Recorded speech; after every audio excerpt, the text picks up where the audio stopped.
Wala ho sobrang special sa akin. It's just that I've always been honest. Yan ang pinakamalaki kong puhunan. Siguro doon natutuwa sa akin yung Duterte side ng politika na lagi kong sinasabi ang totoo sa kanila at ako ay napapagkatiwalaan nila even in the government position that they entrusted me with. So yun lang po ako.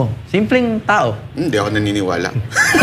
Kasi alam nyo, itong taon to, talagang may prinsipyo. Alam nyo, hindi ho madaling sumuporta kay Pangulong Duterte noong 2015. Mahirap. Artist ka. Kami ho, natanggalan ng sponsor, natanggalan kami ng endorsement. Yung aking grupo, yung Mocha Girls, natanggalan po si Mocha. Natanggalan po ng show. Para magpolitika ang isang artist, gamble yun. At saka at the same time, at that time, wala pa, mababa pa ho si Pangulong Duterte no. Ito, isa ho si Jimmy ho ang talagang nagsimula kasama namin na kahit mababa pa si PRRD, sinuportahan na namin and para sa bayan talaga. Kaya sabi kong hindi ordinary itong tao nito dahil nakita ko kung paano ito manindigan.